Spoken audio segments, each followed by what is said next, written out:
Bukod sa paghahanda sa World Para Swimming Championship at ASEAN para Games, ibinahagi ni Philippine Para Swimming Team Head Coach Tony Ong na kasalukuyan na rin nilang binubuo ang magiging lineup ng pambansang koponan na sasabak sa 5th Asian Youth Para Games na aarangkada mula December 7 hanggang 14 sa Dubai, UAE. Yan ang ulat ng aking teammate na si Daryl Oclares.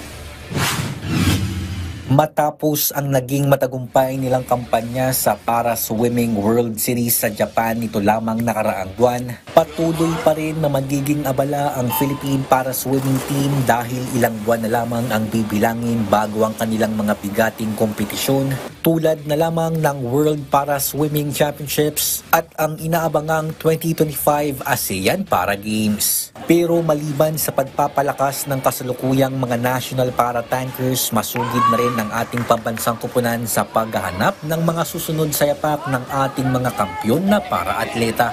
Sa katunayan, muling magpapadala ang Pilipinas ng delegado sa ikalimang edisyon ng Asian Youth Para Games sa Dubai, UAE sa Disyembre at hindi pwedeng mawala rito ang para swimming. Sa panayam ng PDV Sports kay Head Coach Tony Ong, sinabi niyang binubuo na nila ang lineup ng para-tankers na ipapadala sa Youth Para Games na nagmula pa sa mga lumahok noong nakaraang taon sa 8th Philippine National Para Games o PNPG.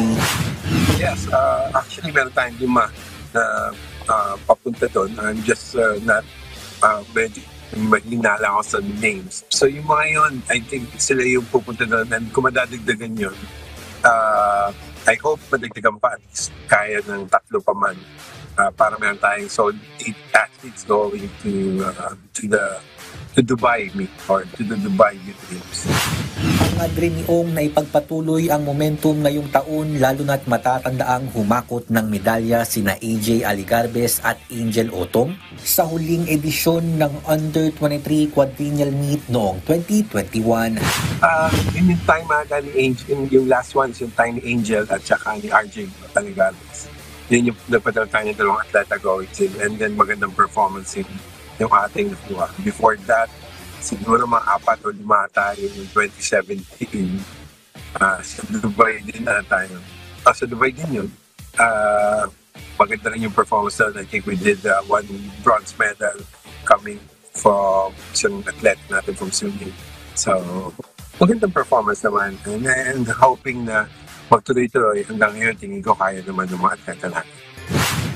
Bukod sa para swimming, maganda rin ang ipinakita ng iba pa nating para-atleta sa 4th Asian Youth Para Games dahilan para maitala ng Pilipinas ang best performance sa multi-sport event na may 1 gold, 6 silver at 2 bronze medals.